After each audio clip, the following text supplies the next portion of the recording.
Hey, what's going on, you gunt garglers and fupa flapfisters? Welcome to Grunt Speak. Live from the lair! I put that image right you bastard. right where I hit you with the straw, you bastard. Oh, you got me on that one, man. Bastard. Well, I wanted to try to knock the image out of your head with a purple penis, apparently. Bastard. Welcome to the show, Gleep, Glep, and Floop-de-doo at your service, doing what we do. Oh, you drinking some of that Nightside? Oh, yeah, it's good. It is good stuff. You know what it smells like outside, ladies and germs? Right outside, we're in the Metro Detroit area. Smells like Canadian diversity. Yeah, listen, I went out today and there was haze. I'm like, man, but is there a lot of humidity out here? I didn't smell anything because, Yep. my nose is all jacked up from getting it busted five times. Hey, your shot's a little off center. Let me fix it. Hang on, is it? Yeah, I'll take care of it. But man, oh man, yeah, the Canadian wildfires and all the smoke hitherto has finally made its way to us. Yeah.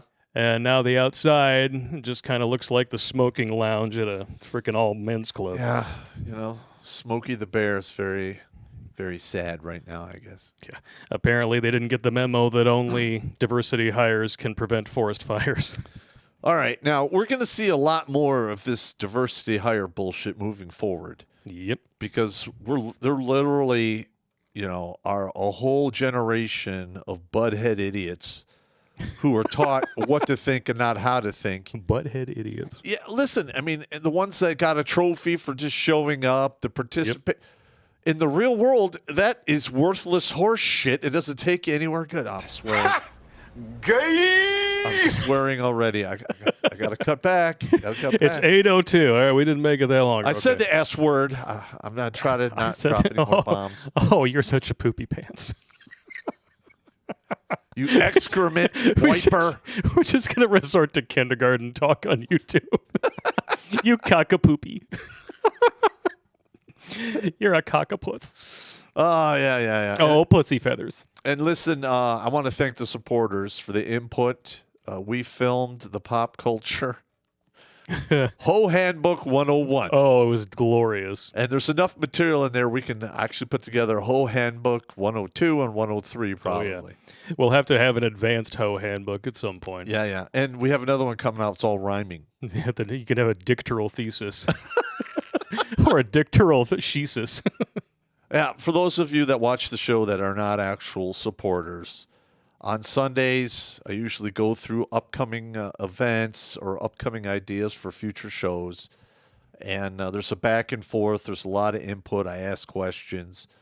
And then towards the end, I usually answer a lot of gun questions, ammunition questions, or survival, Army combat stuff. Dudes come with gun questions for you? Say it ain't so. That's never happened. I don't know what to tell you. I mean, it was my job. Yeah. It is what it is, man. Yeah, everybody roasts you, I'm sure. Sending you pictures. Would you give her a 4? Listen. The Gilded Chat's full of shit like that. Listen, 4 is below average. Average is 5. I know. All right, now when you go to a 3, that's like burn victim, Down syndrome, 500, 600-pound fatty. It just seems like you're grading on a curve, because if you get 5 out of 10 on a test, you fail. That's right. So, I don't know. Well, it's fine. I mean, they're right at the top of the hump, though. So I get what you mean. Yeah, listen, it's a good burn. It is what it is. I think it was just the choice of woman you chose to break that out for. Yeah. If you could even call her that. I'm not even really sure that those were her chromosomal type. The blonde-haired grimace woman? The one, my choice. Like, God, she's screaming like 6 inches from this dude's face. Like, you have to admire her optimism that she would even see a penis that wasn't on a computer screen or in her dishwasher. Well, I mean, technically, if somebody's that close to you, you can push them back to arm's length. Yes. And then, of course, modern leftoids. Oh, you assaulted me. Where? I got in your face. You're supposed to let me. Yeah, no, I don't think so. Because I'm the morally right one. The one who's advocating for naked men dancing in front of children and murdering them in the womb. I'm obviously the moral choice here. Where? Yeah, that whole hoo-ha waving, that's the helicopter shit going on. It's trans. We're going to get into that a little bit. Oh, my Lord. Tonight is more so about the fans. We've got some stories from some people who have never wrote in before that we wanted to read. Okay, yeah. But we do have some fun news to cover before we get into it.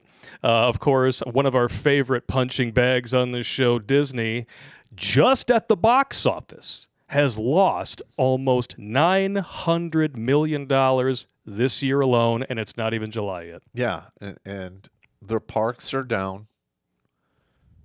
I mean, I cannot and the Disney Plus is shitting the bed and forgetting to wipe its ass with the sheets on the way out. Yeah, and that's the only thing the only beef that I have with this particular article is that it doesn't dive into the fact that Galaxy's Edge is getting bulldozed, park attendance is way down, and Disney Plus, like you said, they're spending money hand over fist and they're completely shitting the bed. They're hemorrhaging subscribers. And I say let them. And quite literally, we as a culture need to turn our backs on anything Disney.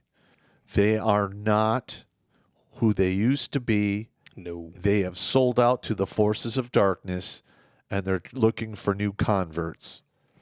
You don't want that. And even then, some of the old stuff really has to make you think. Yeah. Like Pinocchio, that conversation that they have about sneaking boys off to Pleasure Island, and the boys don't come back. That's a little fucked up. That's, yeah. It sounds a little Epstein. Yeah. Now, listen, I remember as a young child, I would go over to my grandparents, and Disney had the show on and like every Saturday night or something from 8 to 10. Yeah. And if I was not allowed to watch it or if I missed it, I was beside myself with anger. You know, because they used to put out quality stuff. Yeah. Yeah, And I mean, the early 90s was like the second golden age. Yeah, yeah, and I still kick myself in the ass because I could have bought Disney stock way back before CGI. Yeah. And if I'd have done that and wrote it all the way through the end game, I would have made just a boatload of money.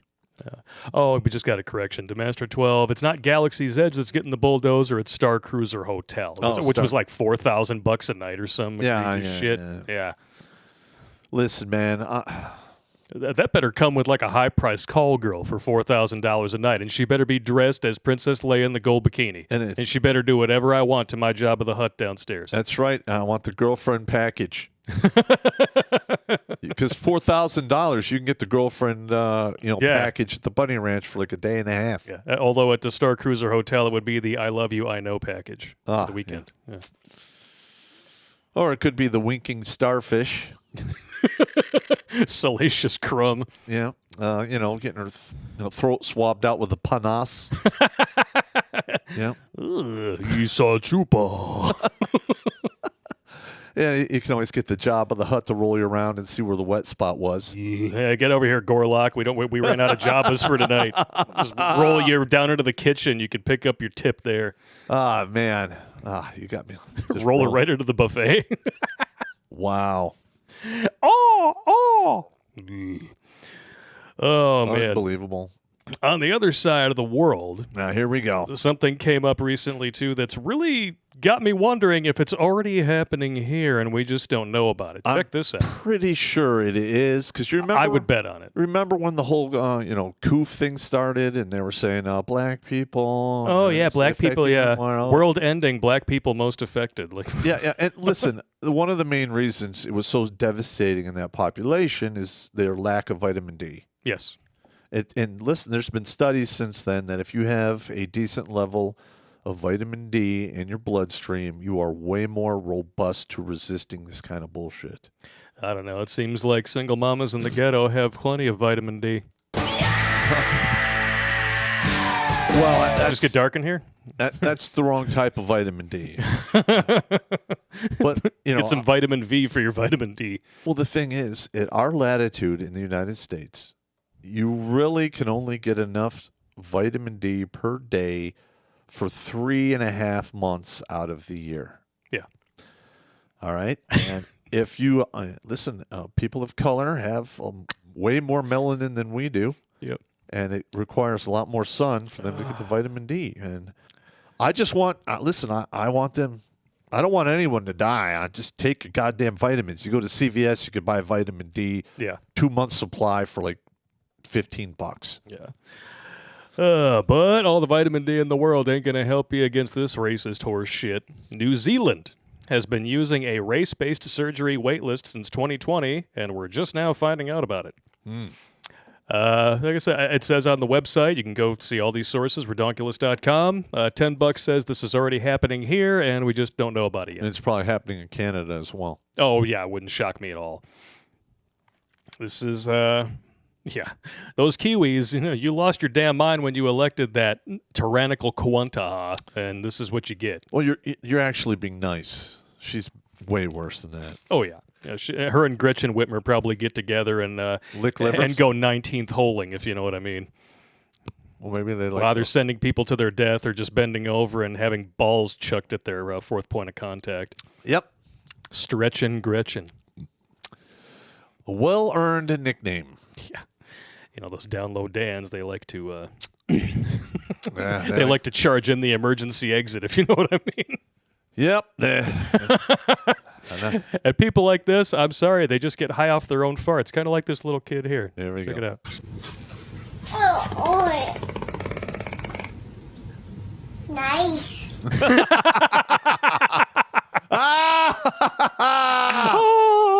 We're not worthy. We're not worthy. All right. That's all the right. good shit right there. That's good stuff right there. Oh, man. I don't get this. I don't get this at all. Do they really think this isn't going to blow up in their face? I mean, all you have to do to see what kind of, progress, diversity, equity, and inclusion brings to your culture, if you live in like Wisconsin, New York, or Michigan right now, is just go outside. Yeah. There you go. This is what you get. You get air particulates so dense that they're saying children shouldn't play outside. That's how bad it is out there. Well, listen. All right. I've had to deal with this diversity hire shit for quite some time in the Army. Oh, yeah. I have literally had to deal with non-commissioned officers who were promoted, who literally were minimum performers, and they were promoted simply because they were split tails. Of course. And it's nothing but a huge nightmare. I mean, I have to do 3 people's jobs just to, oversee these NCOs to make sure they meet the standard, they get things done. And I mean, I can remember at least half a dozen times there was life and death problems, and they look at me and go, well, it's not a big deal. And I'm like, somebody is going to fucking die. Are you out of your fucking mind? Die. Yeah. But it wasn't funny. I mean, it's one thing if I have a lieutenant colonel, making all kinds of stupid plans, and I'm just a sergeant. Yeah. I'm in the background, and the only way I could get my point across was to do that. And you have the whole company start laughing, and shit would change. I would get yelled at, but I get yelled at all the time. Yeah, it's all good. Pretty much 2 or 3 times a week. If I didn't get yelled at least 3 times a week, something's wrong. You're just not doing your job right, I guess. You're right. Yeah. You got to rate those ass chewing, scale of 1 to 10. Yeah. Speaking of ass chewings, Brian Asenstein, as I call him, decided to get ratioed into oblivion by tweeting and defending naked men riding bikes in front of kids during Seattle's Pride Parade.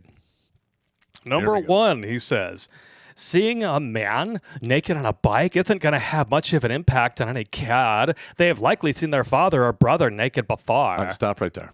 There's a big difference between seeing your brother or your father running from the bathroom to the bedroom in his birthday suit. A little bit. Because you kind of expect that in your own house to a certain extent. Yeah. What you don't expect is a dude riding a bicycle naked doing the helicopter with his micro soy penis and then twerking with his ball sack hanging down. You don't really expect that as a child. No. And then number 2 is my personal favorite here because this is probably why he got ratioed into oblivion. Sharing an uncensored video of a naked man on a bike to an audience of possibly 30 million kids on Twitter is arguably worse than riding a bike naked in front of a kid or two in a planned event that the kid's parent took them to. All right. So you're admitting that it's wrong. Yes. But only when you're called out for it publicly. Yeah. And listen, Got it. We know their agenda now. They want to come for your kids. And that's what they were screaming at the New York Pride Parade. We're here, we're queer, we're coming for your kids. No, it's we're here, we're queer, we take it in the rear. Get it right. Listen, the whole kid thing is a bridge too far. And if this gets out of control, it's literally going to be bad. Yeah. This is not the hill to die on, Leftoids, and the Asensteins should know better. I mean, that's a father's job, is to protect his kids. Or should I call him Brian Takes It in the Asenstein? Okay, that sounds fitting. It probably does. It would explain why his teeth are so white. He's constantly giving them the whitening treatment out of a crankshaft. Jesus Christ. Disgusting bastard. Number 3, I agree with this much. There's much worse things the average kid will see or hear online and offline in a typical week. One of which being the tweets from Brian takes it in the Asenstein. The other being just the fact that if you're stupid enough to let your child have a phone or a tablet and then let them use it unsupervised, they can look up whatever the fuck they want. And trust me, they do. Yeah, stop using tablets as babysitters. Trust me, it will not go well for you. Do you really want them discovering people like this? Now, speaking of that, here's a quick story. When I was working at the 414 in Southfield, Michigan, one of our NCOs brought his kids in to hang out for the day. I'm literally walking down the hall. The kid is sitting in a chair looking at a tablet with porn on it. Yeah. And he's like 8. I mean, listen, I've been on the earth long enough. I know what porn sounds like. Just saying. And I walk up and I'm like, oh, what's this? And he's like, give me that back. I'm like, stand by. Walk down there. Hey, your son's watching this. He's like, Raymond! Briggs! I narked on him hard.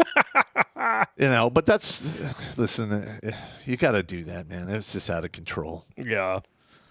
I mean, that's what you're supposed to do. You catch a little kid watching something they're not supposed to watch. I accidentally flipped to a Skinamax flick when I was a kid. All I knew was that the guy that I saw on screen was the guy that I saw in La Bamba. So I was like, oh, he's a good actor. And the next thing I know, my brother walks in. All of a sudden, he's railing this chick in the front seat of a car. And I'm like, oh, God. He's like, look what Blake's watching. Like, no. You guys are assholes. The pandemonium. No, when you watch Skinamax as a kid, you do it right because you know how to work every electronic, device in the house. So you can set the timer for while mom and dad are asleep. Yeah. And then make sure that her soap opera recording tape is back in the VCR before 8 a.m. Yes. Not that I ever did that or anything. I'm just saying. Yeah, me and my buddy Rich would sit there and watch the wavy lines just for that 2-second shot of tits. Yeah. Yeah. The wavy line channel. Yep. I think everybody grew up watching that channel for at least a little while. Yes, we did. We were just sad sacks back then. What can I say?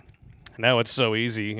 All kids have to do is just accidentally type in chocolate cream pie without the safe search on. Yeah. Next thing you know, you're getting a real big eyeful. Yeah, you're getting the full Monty. Yeah. BBC.com. I meant British Broadcasting System. Oh my God. Or DBBC. That's even worse. Dick to boy butt contact. Put that in your butt gina and smoke it. Oh my God, that's funny. Well, Brian takes it in the Asenstein. I'm sure he does. This guy right here nails the point home, I think. He says, we're in the, okay, maybe gay men are regularly exposing themselves to children in public, but it's fine, actually, phase of the normalization discourse. He's absolutely correct. Yeah. That's exactly what they're trying to do. I mean, if this is happening, there's video evidence of it. Obviously, you can't refute it, so you resort to whataboutism. Yep. It's the same shit every single time the Democrats get caught doing something. Oh, but my evil Drumpfler. Yeah. Hasn't been convicted of jack shit yet, last I checked. And then you have Hunter Biden having misdemeanors, having felonies reduced to misdemeanors, and Trump having misdemeanors falsely inflated into felonies. So I'm pretty sure we can see the two-tier justice system at work, plain and simple. And that only lasts for so long. Yeah. Until one side's like, we're not playing by the rules anymore. Obviously, fuck off. I mean, that's what happens. Yep. Bottom line, according to Brian Takes It in the Asenstein, dabbling in pedophilia and indecent exposure, totally fine. This is being. I never thought I would live to see this day that they're trying to normalize this evil, pedo behavior. Well, think about it. They've been normalizing the murdering of the most innocent among us for decades. Yes, this is a natural next step. Yes. I cannot argue with that. And then as a result of this obvious institutional power that they like to claim we have, you have shit like this happening. Juicy Smollier 2.0 just happened in San Diego. I don't know if you guys heard about this. No, I haven't. Media probably tried to bury it after the truth came out. San Diego man Scott Rowan received a lot of media attention when he got set on fire. And he told the news that it was a hate-fueled attack by two men yelling homophobic slurs. Yeah, look, man, getting set on fire is no joke. I've been set on fire, and it sucked. As it turns out, the person that set him on fire was a pregnant woman that he ruthlessly beat and put in the hospital. Wow. The accelerant and the fire were used in self-defense to save her life. Wow. Oopsies. See what happens when you wait for all the facts to come out before you jump to conclusions? And as a result, Rowan was arrested for assault. But this is San Diego, so we all know what's going to happen there. He's going to get let into the revolving door, not the one that goes into your ex's bedroom, but the one that ejects him right back onto the streets to assault more pregnant women, which is what George Floyd would still be doing today if he wasn't stone cold sober, if you know what I mean. How long has he been sober now? Like about a little over 2 years now. Actually, no, 3 years, 2020. Yeah, May of 2020. So it's over 3 years sober now. Yeah, good job, George Floyd. I mean, you keep off of those drugs. Because crack is whack. Just say no. Just say no. And then on the flip side of the occasion, you have people who believe this, marginalization horseshit so completely that even when they're the ones who call the cops, they're crying to the police because they don't want the armed black man who threatened to stab his family arrested. Wow! This has to be seen to be believed. White guy sobs for getting a black man arrested. The black man was threatening to stab his family to death. He was arrested and charged with simple assault and terroristic threats. Following his arrest, he was transported to the DeKalb County Jail. Let's go to the squad car, please. Okay, that way. Why is it happening? I'm being arrested? Yes. Yeah, a little bit. For what? For what? I'll be with you in just 1 second. Are you arresting him? I just wanted him to leave us alone. So I will need for you to fill out a statement for him. I don't want him arrested. I just want him to leave us I alone. know, but he had a weapon on him, and it was terrorist threats. Brandishing is not a crime with a knife. Brandishing is only a Oh, crime what for a a gun. moron! Terroristic threats, though, sir. Because he said die to me and Yes. had his knife out. What? All that was done. Are you out of your mind? The threats, everything. And now he's crying. Do you know how? Let me They're just going to say think I'm something. racist. Ah! Do you know how quick you could die by a guy with a knife? Now he's gonna think I'm doing this because I'm white and he's black. Oh my God! So listen, I'm not. All right. White guilt has been weaponized so successfully that even when you are the victim of a crime, you feel like you can't call the cops. Yeah, This is pathetic. Yeah, give me a minute. I'm gonna turn on the AC. It's getting a little hot in here for Bob here. You gotta turn on the AC. This just blew my mind. I'm wow. How pathetic do you have to be? Seriously. You're the victim of a crime. You call the police. You do exactly what you're supposed to do. They come. They do their job. Nobody's getting hurt. Somebody's just getting arrested, and rightfully so. Yeah. And they're going to think I'm white because he's black. And, like, dude, come on. Lay off the soy. Yeah. Wow. Oh. Push the almost beef away. Stop drinking the soy milk. Get your stuff in glass bottles, not plastic. Mm-hmm. And don't cook on non-stick surfaces. Yes. I'm just going to ask you, bro, when's the last time you had a beer and a steak? And on top of that, when's the last time you had sex with a woman where you were on top and not face down with her balls deep in your business? Oh, my God. Because it seems to me like we have a serious problem here, and you may have been trusting the soyance a little too much. The soyance. I love that. Holy smoking Joe Frazier. But you know how leftoids are. They're like, yay, diversity and inclusion. Here we go. Yeah, here we go. Oh, yay, D-E-I-O, yeah. And now I'm gonna die. Nice. Well done, leftoids. Well done. Well, that must have hurt, though. It probably did. Listen, I've done that myself. I'm sure we all have at one time or another. In the Fort Benning, the dirty name. It's a name of a really effed up obstacle on the on the obstacle course. Oh, yeah? Holy crap. Ugh. I got crushed on that one badly. And then there's this one, too. Oh, because, no. What do you think is going to happen here? Well, I think it's going to be a very good representation of this last guy here crying about getting the black dude arrested. It would explain a great many things. Oh!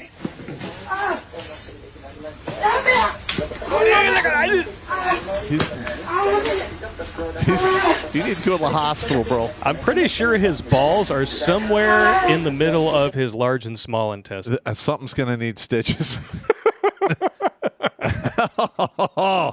He Listen, took that one right in the butt. Is it over? That's well. There's more. You want to see the rest? I want to see him really. Let's flounder. just see him writhe in pain for a while. Yeah. He's just rolling around. Oh. I don't know why he thought that was a good idea. Why was that the stance for this particular mechanic job? You gotta go to the hospital, bro. That could probably rupture a testicle. Yes.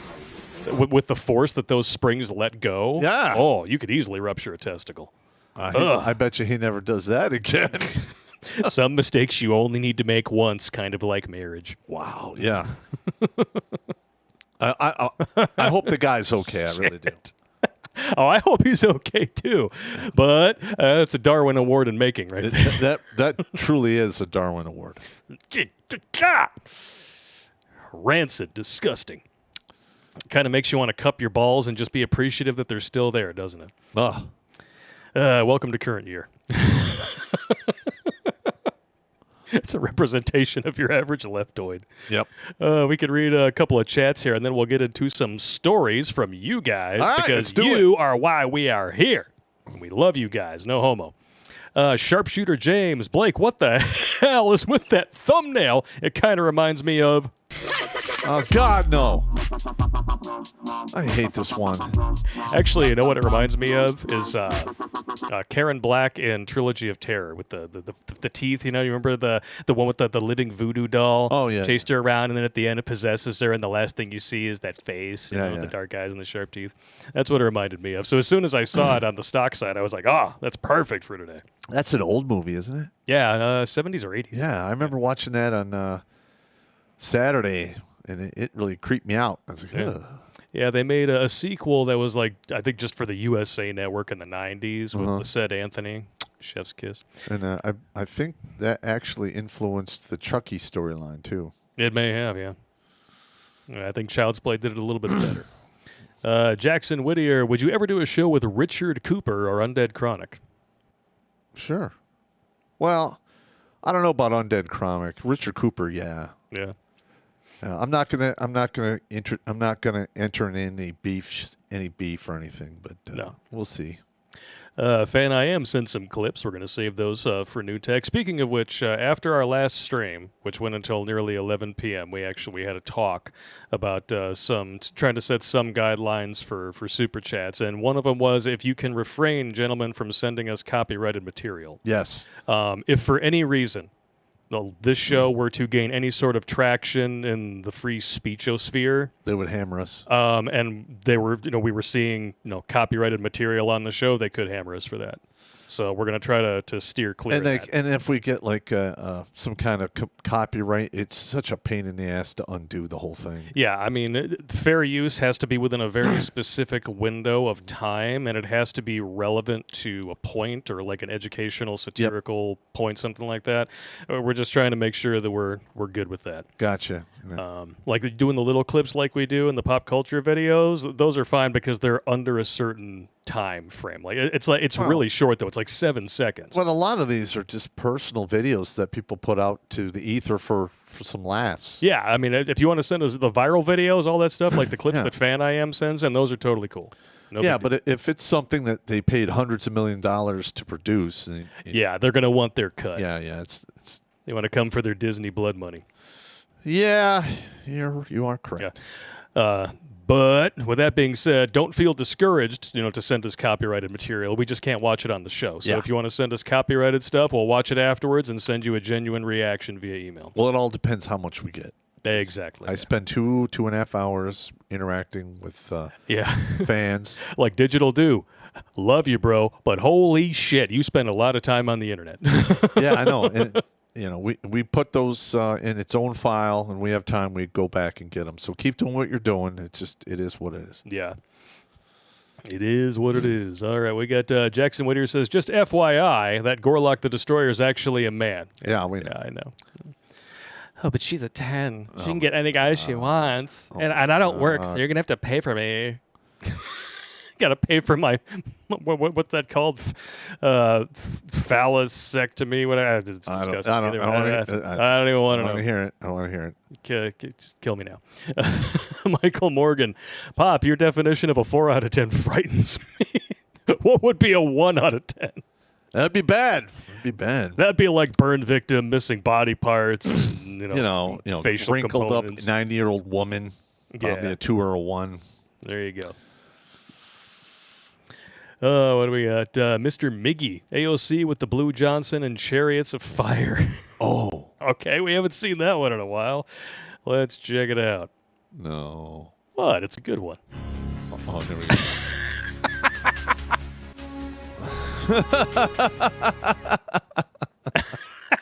The Blue Johnson. Yes. If anybody wants any specifics about our answer to the would we ever do a show with question via email, we don't get into anything on the air. Yeah. You can find that in the Meat Gazer box link tree. There's an email direct link in there. Yep. Dark Pegasus 87 to Man with Piston. What did you learn? Listen, I used to say that all the time to my soldiers when they mess something up. I'd be like, all right, this is all messed up. What did we learn here? You fucking up, huh? What did we learn here? And I'd be like, all right, then don't do it again. All right. Soldier Girl, keep up. Hope you keep up the great content. Hooah! Thank you very much, Soldier Girl. Haven't seen you in the chat for a while. Good to see you. All right. Fan I am. Do you want me to resend last week's missing clips? Yes, please. I want to make sure that I don't miss those because we get so many emails. And like Digital Do right now sends me roughly around half a dozen, sometimes a dozen a day with tons of video clips and whatnot. And I get a lot of tweets sent. I went from getting maybe like 6 to 12 emails a day to now I'm getting in the area of like 50. So it cycles through pretty quick. I appreciate any help you can give me. All right. Story time. Story time. We have one that's been in here for a while. I didn't really know how to tell it because it doesn't really tie in with a lot of stuff. But I guess if you have work-related stories of vengeance, I mean, that's Pop's favorite thing in the world. I love vengeance. Send them on over. This comes from Rusty Bad Wrench, and it's called Tales from the Shop. There's 2 stories here, and they're both quite short. I was talking with one of my ex-commie friends that came to the U.S. about 15 to 20 years ago, and I got 2 good stories that'll give you a laugh. Story number 1. The title alone gets me. Insulting the Angry Hooker. Okay. Please do the following. If you share this on your show, please don't use the company's name we worked at or our real names. You got it.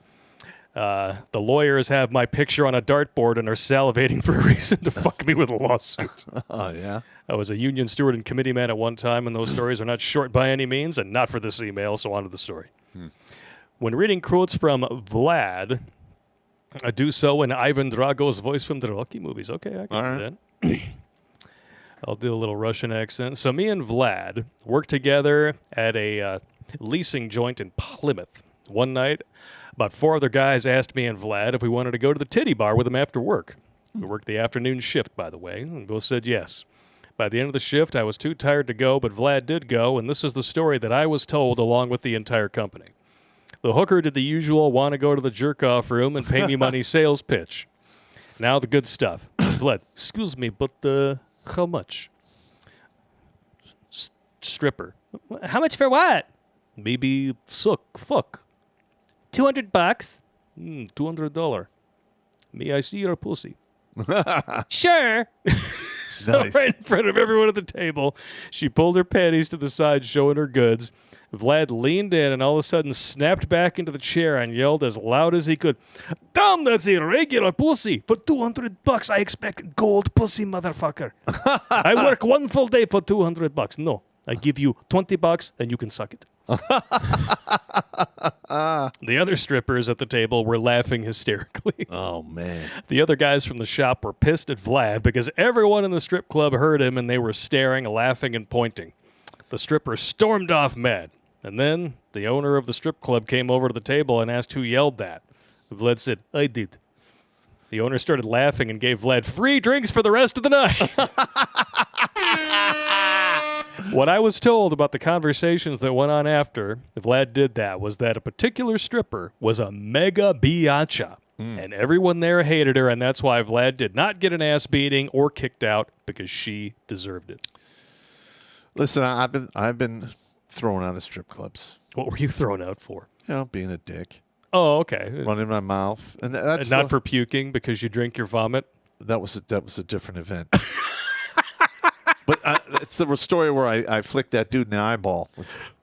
Oh, yeah. Yeah, he literally, this bouncer is like 6'7", 280, 320, just a Hulk Hogan looking dude. Ugh. And, I was getting mouthy. I drank a whole lot of, we're fighting in the parking lot. And I got approached by the bouncer. And, of course, I have a smart-ass attitude. And he picked me up by my neck against the wall. And I'm like, just reached up right in his eye. Oh! He's like, ah! Then I just quickly left. No one expects that shit. Like, you got me in the eye. Yeah, you bastard. Yeah. And the rest of my A team was in the bar. And, if anything would have happened, they would have pulled their guns out and it would have been bad. Oh, that would have been really bad. So I'm glad it didn't escalate to that. No, they laughed. We all left. I didn't go back for like a year and a half. All right, story number 2. Tales of a Euro P-in mechanic. Oh, okay. I have a ton of stories from Vlad from the old country, so I'll give you a taste with a short, quick one. Yeah, I tried that excuse once, and she still threw me out. Vlad lived in an apartment in downtown Batula, Macedonia. I'm not sure if I spelled it correct, and I don't care. He had a neighbor that was a raging a-hole and fucked with everyone in the building, and everyone hated his ass.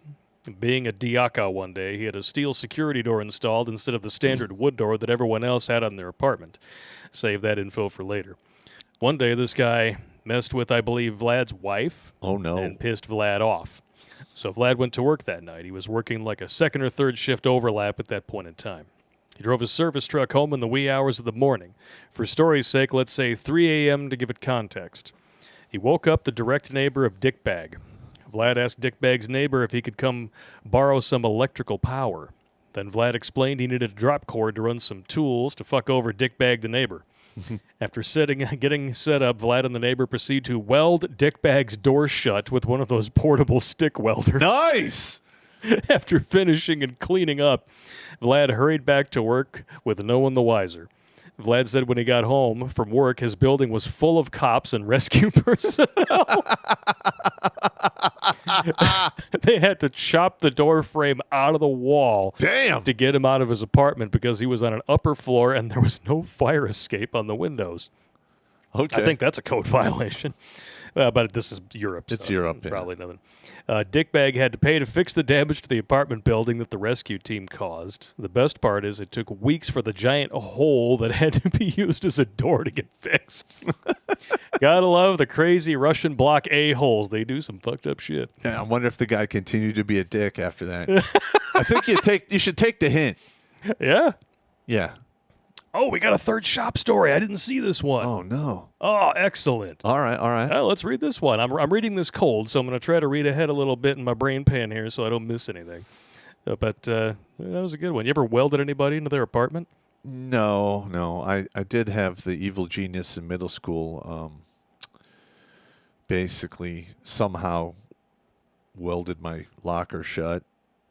Bastard. I think he used JB. Oh, that's right. You had competition in middle school. I forgot. Yeah, there can only be one evil genius in any school. Yeah. Didn't he move away? Yeah, he moved away. You finally were able to reclaim your throne.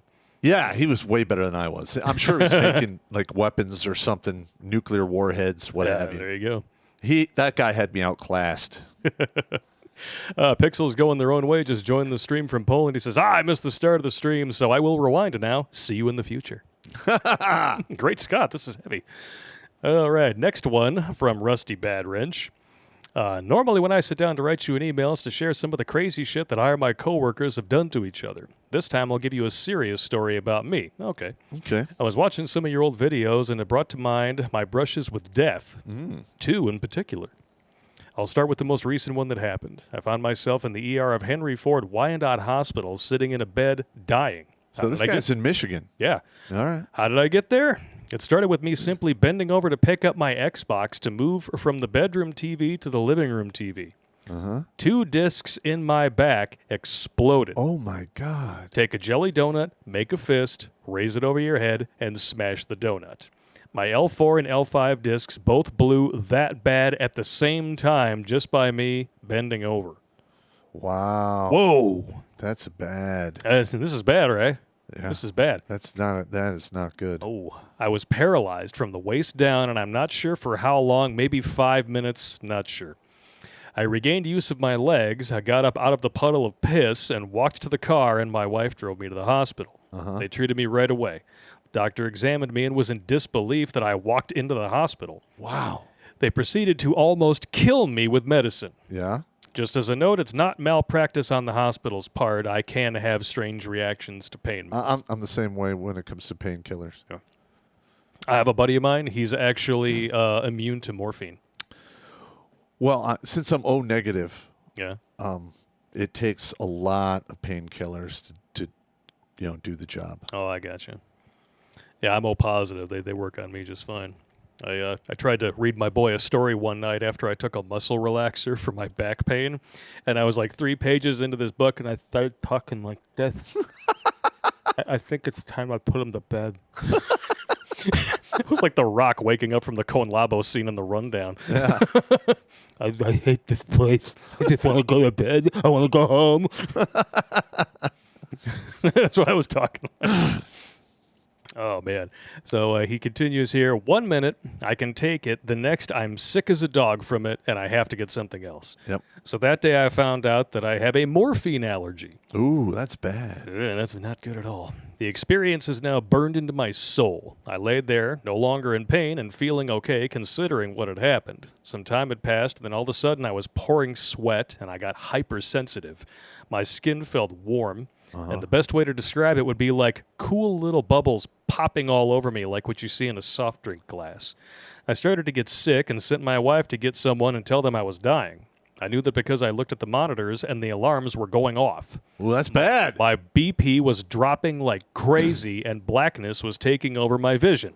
It literally just got dark in here. Yeah, I've been there. It started from the edges of my field of view and that's was how it creeping in toward the center. Yep. I remember seeing someone show up with a red toolbox, grab something, and rush at me. At that point, my vision had become blurry to where it was just colors all running together. I felt someone grab me by the throat and put something under my tongue. I don't know what happened between that point and the point I came back to my senses because I have a missing time gap.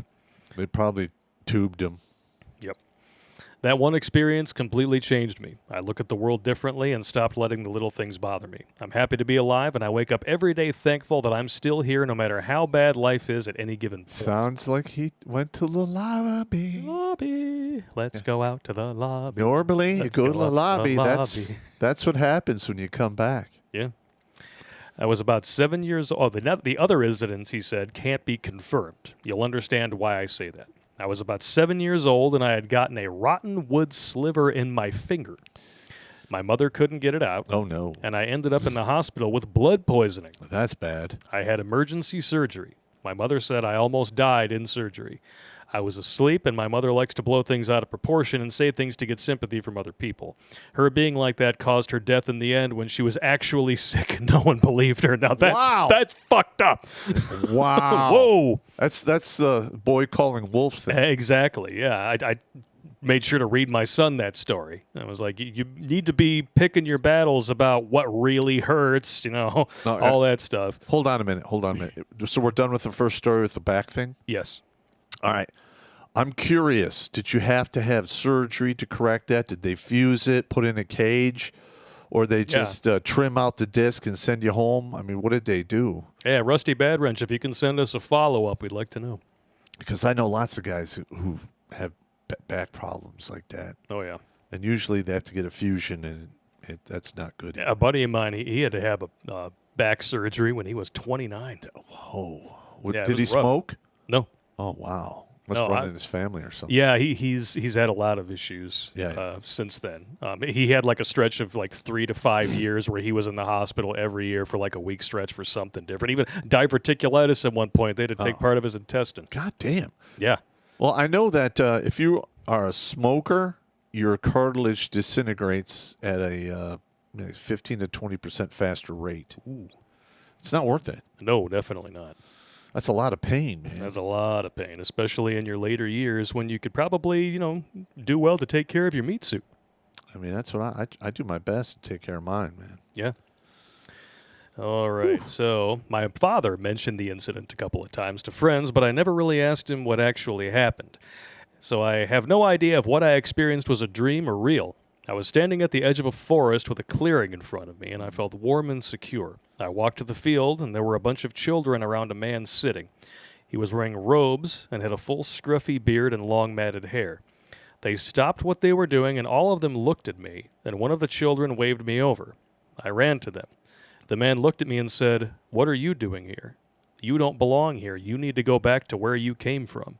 I told him, "No, I want to stay here. I don't want to go back." That doesn't work. The other children told me the same thing, that it's not my time. You need to go back. Yeah, he went to the lobby. When I woke up from surgery, I was in my room. I assume it was a dream brought on by the anesthetic they had me on, but I don't know. Like I said, my mother isn't a trusting source for information, and I never really thought to ask my dad about it until after he passed away. Wow. Yeah, he definitely went to the lobby. That's lobby stuff. Yeah, we're touching some paranormal stuff in that story. Yeah, he went to the Rastafarian lobby. The Rastafarian lobby. Yeah. Just saying. That's what dreadlocks are, matted I get hair. you. Just saying. Oh, man. That one's, is that one? Yeah, that was a good story. Did we read the whole thing? Yeah, that was all of it. Oh, wow. All right. Really good stories, though. Thank you very much, Rusty Bad Wrench. That's good shit. Yeah. Whew. Oh, but now it's time for everyone's favorite fan of the show and definitely one of the best writers. This was from Thursday last week. We didn't get a chance to read it. Chief Kickovich of the Slapahoe Nation has a new Charlie story. All right. I love the Charlie stories. Yeah. Yeah.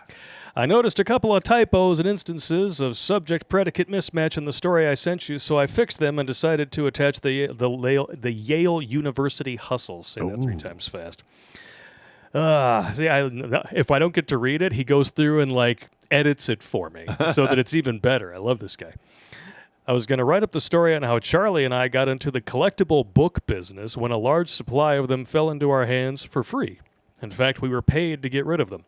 I have to back burner that one because of an update on Charlie III, and it's sort of necessary.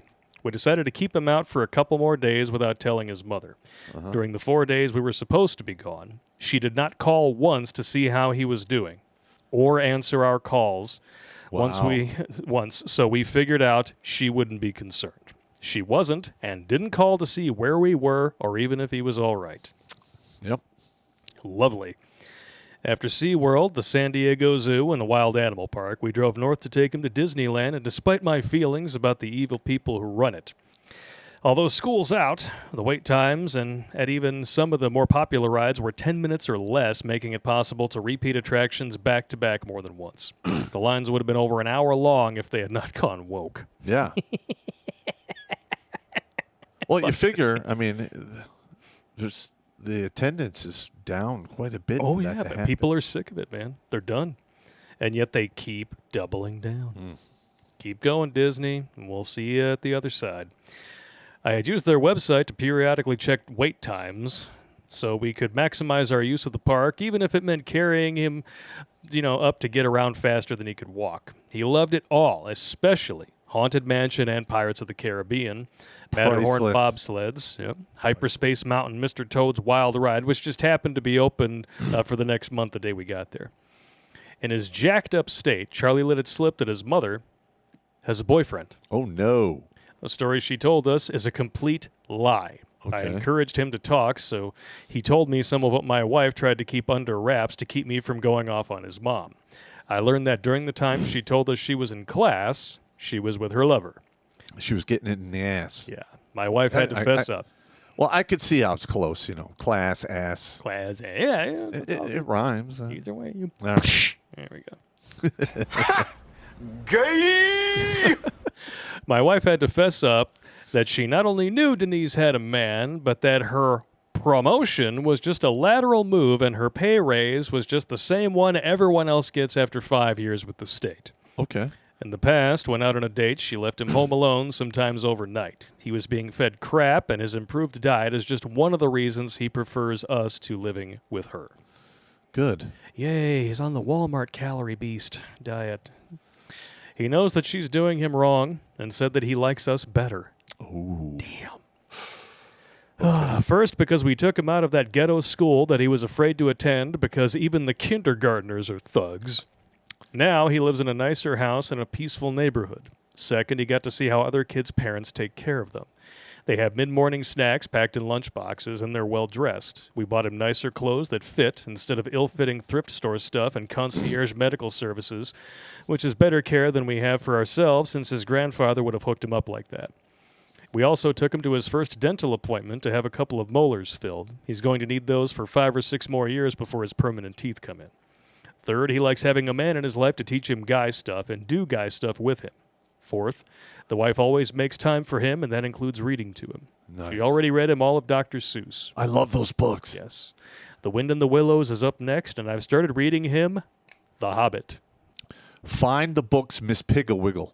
Miss Pigglewiggle? Pigglewiggle. Is that your ex? No, my grandmother used to read me those when I was a kid. Oh, okay. I love those. That explains why you became a Hawk Slayer.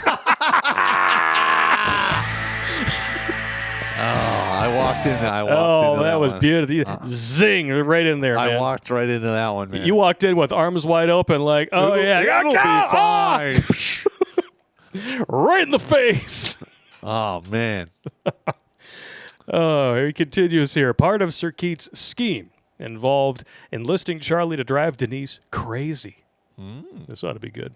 She has him taking subtle digs at her parenting skills, the kind of things a soon-to-be first grader would innocently say. All she does is make the occasional comment that gets him thinking, and he makes a spontaneous complaint to his mother here and there about his mistreatment. My wife is there to lend her a seemingly sympathetic ear when she vents her frustration to allow her to let off steam to prevent outright abuse, but not enough to help her hang in for the long haul as she stirred the pot.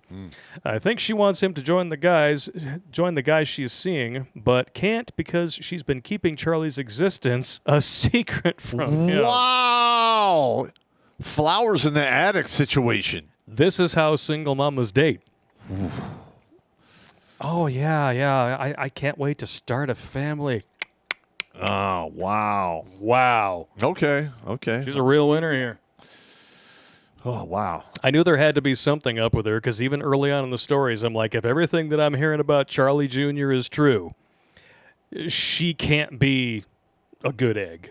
No. There's got to be something rotten in skid mark, if you know what I mean. Yes. In another month, we'll be able to plausibly claim to have had him living with us for 6 months. That's when the only thing we will need to adopt him is Denise's signature on the appropriate form. Okay. The adoption scheme is on track for completion within 2 months if all goes according to plan. And it will even if I have to pay that guy to not dump her for another few months. Okay. You know, if you just, I know it's single mama pussy. Listen, I hope you're successful. I really do. Yeah. It sounds like he's way better off with you. Before we went to Disneyland on the 16th, I decided to show Charlie that there is money everywhere and people lining up to give it to you everywhere if you motivate them properly. I had heard on the radio on the way there that one of the local theme parks was having a $15 admission for Southern California stand residents if they donate one canned food item. So we stopped at the 99-cent store and bought 500 cans of different types of food at 2 for $1. From there, we went to the sidewalk near the front of the park and informed people of what the deal was. Nice. Almost none of them had cans of food, and almost all of them were California residents or residents with out-of-state guests, and none of them wanted to take the time to go to the store. Some of them had to go to the ticket booth to make sure they weren't being conned. I couldn't blame them because I couldn't expect a family of 5 to just fork over $75 based on my word, but they came back. The price for one admission at the gate was $99. Like I told Charlie, they were lining up to give us money. Dude, you're teaching them hustle. Nice. This is great. Priceless. after we sold around 400 in around an hour and 20 minutes. Some of the park's employees walked halfway down the block where we were selling on the crosswalk and threatened to call the cops if we didn't leave, so we walked away. There are laws against price gouging. I called Circuit to pick us up around the corner and had her drive us around the block to drop us off near the crosswalk on the other side of the park where we unloaded the rest of our stash. Nice. We drove off as one of the same guys came running out with a pissed-off look on his face. We waved to him, and he flipped us the double bird. I gave Charlie $50 in ones because a lot of small bills seems like a fortune to a kid. Oh, yes, it does. Got a good price on airfare, stayed at one of those places where businesses book their employees into a suite that comes complete with a furnished kitchen, and drove up to La Mirada from San Diego to save hundreds of dollars a night. We turned a nice profit on that trip to be spent on fall and winter clothes for the kid. Nice. Dude, you are a genius and a savage. It's like 3 birds with 1 stone. I mean, these aren't just entertaining. There's wisdom in here. That's why I love these stories. And I'm really glad that he's taking our suggestion and keeping them so that he can put a book together. Yeah. Because I will buy this. Yes. Absolutely. Hell yeah. I'll read these to my kid. He'll think it's hilarious. It's hot as fuck here in Central Texas, and I've been picking vegetables and digging potatoes at first light since we got back, and then taking Charlie to sell them off the back of the pickup where there is higher traffic. Soon the sweet corn will be ready in time for 4th of July gathering that my neighbor is hosting. After that, it'll be time to harvest the various grains that I planted for chicken feed. My wife is canning tomatoes to use in making sauce and vegetable soups year-round. This is how a lot of us are going to have to learn to live, dudes. Yeah. You know, at the rate things are going, stores aren't going to be there forever because they won't want them to be. Yes. The Yale Hustles. Okay, so Here that we was go. the conclusion of that story. Now we have the Yale Hustles. All right. This is a Charlie Sr. story. So hold on to your butts and your butt-ginas, or your colon coochies if you prefer. I'm not even going to say back pussy. Oh, God, I said it. Fuck. Your broke-ass balloon knots. Oh, you bastard. Oh, I hit didn't the see mic. that coming. I'll get you. All right. We didn't so much know how to make money other than to recognize it when it fell into our hands. Okay. I'm All right. I'm familiar with this technique. Yep. It's a technique. When Charlie Sr. and I were 14 in 8th grade, 1973, we got into used and rare books by chance. We were voluntold by his mother to do a dirty job for exploitation-level money to help one of her friends out. Her boss... Very common. Yes. Her boss told her to clean out the library at the St. Anselm Club, one of the Yale University's student dining clubs, and throw the books and other materials away. Ooh. Those clubs had old libraries, and as their membership declined from their early 1900s heyday enrollments of hundreds apiece in most cases to 10 or 15 by the early 70s, Wow. they had no use for their libraries anymore. Fools! Once we got the job clearing out one, others followed. Each club had thousands of books and other items. Okay. Before we packed up a single book, I opened one to the copyright page, showed it to Charlie, and our mental cash registers simultaneously rang. Nice. Most of the books dated back to the early to mid-1800s, and many were first or early printings. Oh, shit. This is like an Antiques Roadshow fell in your lap. Yeah, wow. Whoa. I thought I was lucky when I found a bunch of Playboys in the garbage. Well, you were. None of them had book plates or stamps that said property of. We looked at each other and said at the same time, ka-ching! and laughed hysterically. I called my cousin, Special Ed, to help us out in return for $100 plus a tank of gas to use his truck to help us pick up what turned out to be 19 loads of books and other items. Wow. I still have the first printings of Dracula. Oh, my God. That's worth a lot of money, bro. This is going on here. All 14 volumes of The Wizard of Oz, Okay.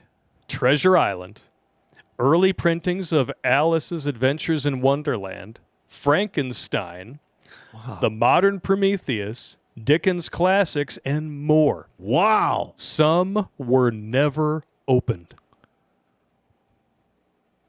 Whoa. Wow. Keep going. They This were is just getting going to good. throw them out. Yeah. This is amazing. I can tell because some of the pages were still joined at the top, Books are usually printed 16 pages per plate, folded and bound, and then cut apart. Often enough, in some copies, the pages were not cut apart. Those were worth money if they're the right titles and they're old enough. Eventually, we sold enough books to stock respectable-sized municipal library. Most of them were not particularly valuable, but cumulatively, it was a very nice windfall. Nice. The trick to it with any collectible you have more than one copy of or a large quantity of, many different ones, is to bleed them into the market gradually to maintain the value. Yeah. For example, if 20 Gutenberg Bibles in perfect condition were discovered and released into the market all at once, all Gutenberg Bibles would lose value. Ed picked up that tip off of some crime drama and told us about it over a couple of skins of communion wine. Naturally. I love it. I mean, think that would be an awesome sitcom. You're I know. Back in the church, drinking communion wine, plotting all this craziness. Drinking communion wine while being evil geniuses. I love it. It's delicious dramatic irony. Oh, I love it. Wow. It took us years to unload them all. We got rid of the less valuable stuff almost immediately by selling one at a time to widely dispersed antique and pawn shops. The big ticket items were sold through various auction houses over time. That's where you get the big money. Oh, yeah. Along with the books, we carted away old photographs, collections of lithographs, paintings, and other art taken down from their walls by tasteless fools who wanted the wall space for modern art. Oh, yeah, great. I got to do like the Ron White thing, when his relative's talking about the Mercedes with the windshield wiper on the headlight. Those hoity-toity motherfucker. Yeah. My car has a backup camera.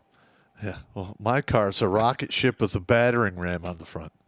Which one? A cop car. Yeah, well, so you got the rocket ship with a battering ram, you've got the broken back window truck, and then you've got the Jukes of Hazardous because it hasn't moved in months. Yeah, I haven't driven it since last year. Well, it was becoming a money pit, so Yeah. I don't blame you at all. Although it's kind of starting to look like Sanford and Son out front. I'm rolling up, and the grass is like a foot high, and he's got the cop car parked on the lawn, 2 other cars in the driveway. I'm like, I don't care. I just don't care. I know you don't care. I have a kid who comes mows it every 2 to 3 weeks. It's all good. Okay. He continues, we even rescued small bronze statues by relatively well-known lesser artists and expected to have to return them, but no one noticed. Okay. Our attics and basements, along with Ed's garage, were full of this stuff, as we had to go through them slowly using catalogs to know what was what. As we sold off the less valuable pieces, the money started stacking up. We decided to cut Special Ed in for 20% in early December. Nice. We were giving him stacks of cash every few months. Oh, yeah. That gift paid off on our next hustle, antique furniture, because Ed was now down to anything we needed him for, and he was almost twice as strong as the two of us combined, and he had the endurance to match. Nice. We gave him money to rent a 26-foot truck and help us for a few hours every day and all day on weekends for 3 weeks. He worked like a bull, and he was cool. He did not mind working for a couple of kids 5 years younger than himself. Yale was the largest landowner/landlord in New Haven and had 3-story houses furnished with old furniture left to the school by rich alumni. Starting when we were pushing 15 at the start of freshman year, supposedly educated elite Yale kids who were renting would toss the stuff that previous generations wore holes and rips in. They tossed out old paintings, woodcuts, lithographs, and prints, a few of which sold for considerable sums when auctioned off. Nice. The stuff most underappreciated in value were the old picture frames around the most worthless art. We collected thousands of those just as interest in them was taking off. Every framing shop in the country wanted them, and they were not easy to find.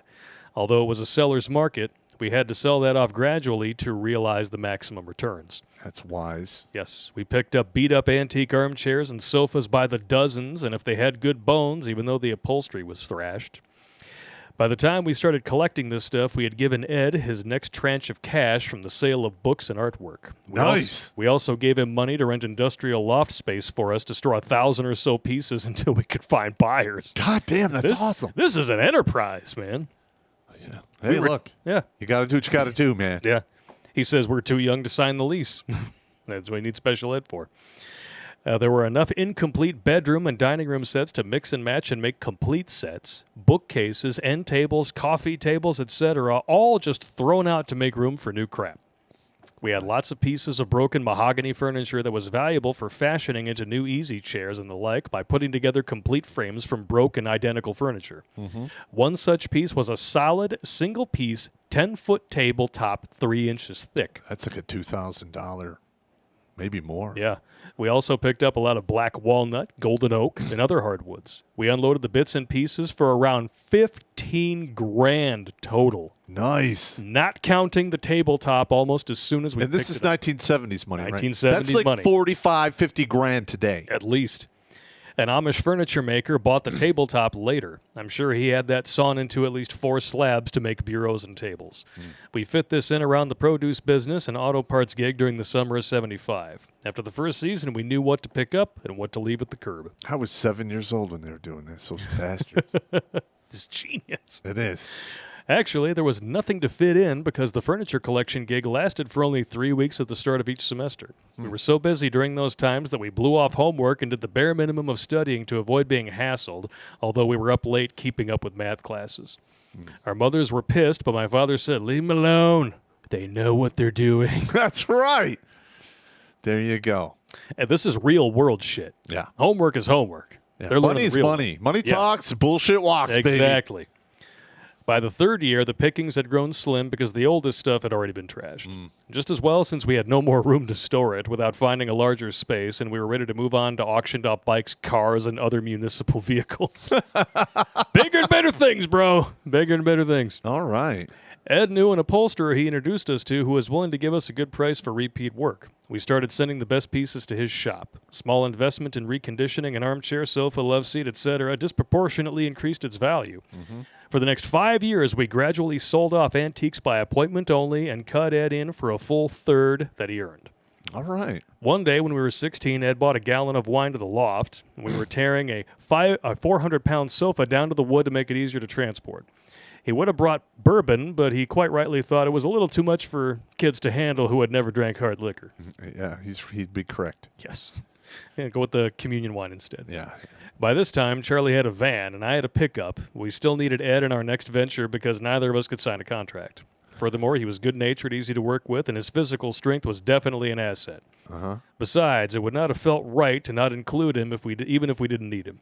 He would have been hurt had we gone ahead without him, and it would have been a betrayal since it was something that he said that gave us the idea. Okay. While showing our picture frames around to framing shops, we noticed that some people were having landscapes, seascapes, and old photos framed in weathered wood. That fad was just starting to take off, so weathered wood was in short supply.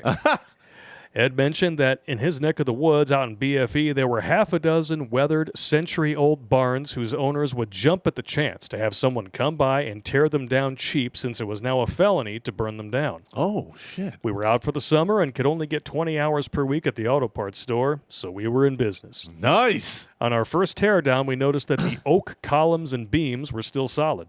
After stripping off the siding and roof, we burned all the shingles. It wasn't yet illegal to burn trash there. I'd still burn it. Fuck it. Nah. We still had the problem of taking down the frames without killing ourselves. To make matters worse, those fucking things were held together by mortise and tenon. I don't even know what that is. Is that pegs? I don't even know what that is. Luckily, Ed's and my pickup were both fitted with trailer hitches because we needed the traction of both trucks to pull it down even after Charlie attached the nylon rope near the top. Okay. Without Ed, Charlie and I would have needed to rent some equipment to move that heavy lumber. With him, it was still a struggle to load a borrowed flatbed trailer to move it to the builders we sold it to. Who knew that ancient 30-foot 8x8 oak timbers would fetch so much? Oh. Ed, that's who. There's a big mark in that even today. He had been around the building trade since he had just started plumbing apprenticeship. Several years later, he married a singularly unattractive woman with a warm personality who had the organizational and bookkeeping skills that he lacked and needed to run his own business, and they retired to Florida together just recently. Nice! Side note on Special Ed, he earned that name for some of the spectacularly boneheaded moves he pulled, and because he was not book smart, but he was not stupid. Really, the most special things about him has always been his friendly, easygoing nature and fierce loyalty. Well, you know what? Amazing. It must have rubbed off on you, good sir. Yeah, that's an awesome story. I love that. I thought I was doing good selling Playboys Fantastic. at school. That is amazing. Yeah, man. These stories honor your buddy, and you're honoring him even more by taking care of his grandson. Oh, hell yeah, So, man. It's I really can't That's say all. this enough, man. I mean, if you're successful in your plan, that kid is going to flourish. yes. Woo. And I hope he does. He deserves it. Yeah. Outstanding. Well, yeah, 9/11. Good time to read some more chats and then take a little break. What do you Okay. think? And then we do have a chat, a story sent in from Z. I was hoping we would get to it tonight, but the Chief Kickovich super chat was a little longer than I thought it would be. But Thursday, Z, we will read your story. All right. All right, what did we miss here? We got J Max Searing, first super chat ever. Thank you very much.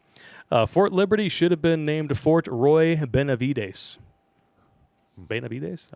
He's a Special Forces sergeant who was given the Medal of Honor, and he was like wounded like a crazy amount of times and saved really? a bunch of people's lives. Awesome. Yeah, I can agree with that then. Jackson Whittier, is there any way I'd be able to send you guys a Reddit post? Found one you'd be very interested in. Sure. Send it on. The link tree in the Meat Gazer box. Click it. I think it's the second thing there is a direct email link. You can paste anything in there. Send it on over. Or you can just send it to redonkulas12@gmail.com. Either way. There's multiple ways to donate and help out. More than one way. We to appreciate skin a it. cat. Alex Patino, I sent you an article that reminded about last week's squirrel adventure. You don't have to read it, just the title. Oh, I remember this because I was laughing my balls off when he sent this in. Hey, look, you got to do what you got. Yep. He said, I should have sent you this on Tuesday. Woodpecker stores over 700 pounds of acorns in the walls of a California home, pest control company says. Wow. 700 pounds. Busy animal right there. I mean, that's like Look a at that. gorlock and a half. Yeah. That is like, oh my God. Woodpecker goes nuts for acorns. Wow. Touche. Touche, Channel 7. Yeah, he cut a hole in the wall and look at all the acorns. I know. It's insane. 700 pounds. I mean, I guess it'd be good insulation, maybe. And how was the squirrel getting in and out without anybody It noticing? says a woodpecker. A woodpecker. Sorry, but like, how does the woodpecker get in and out without anybody noticing? You would hear. I mean, you would think that you would hear acorns falling like the Plinko game on The Price is Right behind your walls. Well, listen, Mother Nature's a bitch. Yeah, Things happen. yeah, she's a bitch in heat sometimes, bro. Yeah. Jail. Thank you very much for that, Alex. I forgot about that article. That was really damn funny. All right, I think we're going to take a little break, and we're going to head on over to New Tech. All right. And as you know, as of 2 weeks ago, Twitch is no longer responding well to us using the good butts on New Tech. Oh, hang on. For some reason, now they don't like him, even though they platform Amaranth. Yeah. Obviously. So, We know the drill. yeah, so Twitch is no longer part of the New Tech tradition. Too bad, so sad. What are you going to do? So on Twitch and on YouTube, Jimmy Bones is now pasting the links where you can continue watching the rest of the stream. If we can get to another story, if we get to like 10 o'clock and we're done with the chats, we'll read another one. All right. All right, in the meantime, go empty your squirrel bladders and pour yourself some more booze, because I said so. We'll see you in 5 minutes, Take it easy. you gunt garglers.